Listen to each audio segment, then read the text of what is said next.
Let's talk about the worst protein in the entire world. One day, I was at Whole Foods. I was really hungry.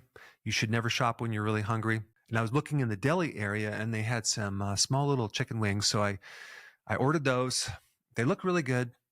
I noticed that they all looked like they were the same shape, though, but I didn't think much of it at the time.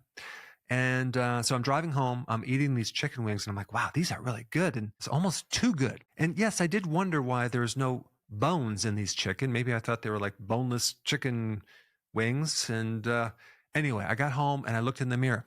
My eyes were completely bloodshot. I started feeling sick, extremely tired, nauseous. I went to bed. I slept for like 3 hours. I woke up feeling drunk. I called Whole Foods and I said, what were in those chicken wings? Well, those were plant-based chicken wings made with a type of protein called textured vegetable protein, aka textured soy protein. That is the worst protein a human could eat from my viewpoint.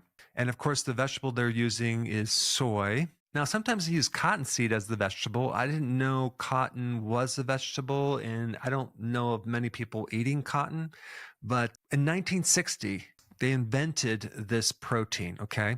Because they had to figure out what to do with all the waste from the seed oils that they were making. So they had a great idea. Let's turn this into protein, and we'll sell it as food. And now it's in veggie burgers. It's in fake meat products, fake hot dog products. It's in cereals, it's in kids' lunches, it's in a lot of different things. It is an ultra-processed ingredient. The word processed means to remove, okay? When you ultra-process something, you severely remove things from it. So they're taking the oil from the soybean, they're taking the nutrients, they're taking the fiber from it, they're heating it, they're putting chemicals, solvents like hexane, which, by the way, is in gasoline. And then you might ask yourself, like, how do they pull the hexane out of there? Do they use another chemical? Do they leave some of the residue in there? Well, there's no long-term safety studies. There's no upper limit that the FDA has put on hexane in your food. I mean, if there's a condition called chronic hexane toxicity. Well, that's mainly if you inhale it. But what if you're ingesting it all the time? Especially since almost 1/3 of our calories are seed oils. This product is something that has a very unique, weird shape to it. It has all these holes in it, and apparently it'll absorb 3 times its weight in liquid. So it basically acts as a super sponge, and over 95% of it is GMO. In nature, when you eat protein, it has a lot of things in it. It has vitamins and minerals and all sorts of things. So when you're eating this thing that's only a protein, what happens when you eat it, it has to rob nutrients from your liver. And so this relates to a similar product called soy protein isolates. So that's number 2. That's almost the worst protein. But I think this textured vegetable protein is even lower than that. But with the soy protein isolates, I mean, that's like in like cheese, cereal, infant formulas. And that too extracts nutrients from your liver, from your tissues. In practice, there was a diet that people went on, it was really popular, called Ideal Protein. And the type of protein that they use was not ideal. It was this soy protein isolate. And I noticed this, a high percentage of people on that diet had a lot of problems with the liver, had a lot of problems with the gallbladder. And when you turn a soybean into this soy protein isolate, the next step is to acidify it. And then you're adding bleach to take the color out, and then the deodorizers. And it is also in the category of ultra-processed food. There's something else I want to share with you called protein poisoning. Another name for that would be rabbit starvation. If someone is out in the wilderness and they consume just rabbit meat, which is extremely lean, there's like hardly any fat, it's just like pure protein, they can get pretty sick, okay? They can start developing fatigue, diarrhea, and even die.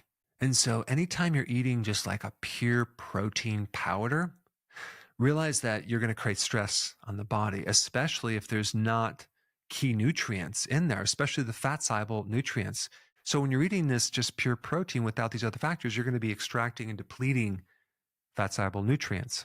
Also, when you're using high heat with these amino acids from soy, you're creating toxins as well. And one of the toxins has an effect on the kidneys where it can enlarge the kidney cell itself. That's called lysinoalanine. And also there's different versions of this processed soy. You have something called hydrolyzed soy. That's a little bit different. That's a flavor enhancer, okay? And what they do with that is they take these long protein chains and they cut them down so they're shorter. And that's used mainly for a flavor enhancer. In Asia, they consume a lot of soy, but usually it's not all GMO and it's fermented. Now that you learned the worst protein in the world, let's talk about the healthiest protein in the world. And that video is right here. Check it out. Hey, before you leave, I just wanted to give you a little quick history on some of the books that I wrote. This was one of the first books. It's called Dr. Berg Body Shapes. It was my attempt at writing about body types. What was very interesting about this book is I actually did all the images myself. Don't ask me why. They look actually not quite as professional as some of the images that I have in the new book. But anyway, this is my first attempt right here called Dr. Berg's Body Shape Diets. And then I wrote a book more extensive called The 7 Principles of Fat Burning. I don't even have a copy anymore, actually, because it's outdated. The next book, I put about 1,000 hours into this one right here called The New Body Type Guide. Major updates on the body types. I put a lot of energy into this. It has professional images, graphics, all sorts of things. Now, the problem with this book is it doesn't really describe what this is really about. Body types are only a small portion of what's in this book.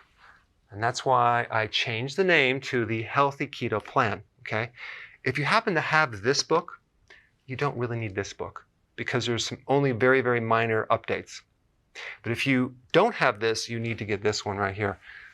This book goes into every single detail that you would ever want to know about. It goes into the 7 principles of fat burning. It goes into hormones, the body types, the basic keto plan. It goes into intermittent fasting. I talk about the 10 fat burning triggers and blockers and fat burning strategies with a lot of details in every single chapter.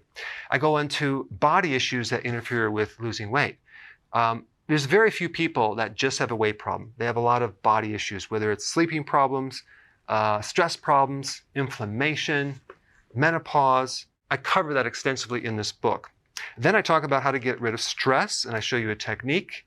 Then I get into exercising. And then I have a lot of really good recipes in this book as well. So this is a good reference guide. On my website, if you get this book, you get this one free. It's called Healthy Keto and Intermittent Fasting. This is the shortcut, quick guide to this book. And the reason I created this book is to have you, within 45 minutes, learn how to do keto, okay, in intermittent fasting, exactly what you need to do. Then you can fill in the blanks with this book right here. So right now I'm doing a special. If you get this book, you get this one totally free, or you can go to Amazon and get these individually.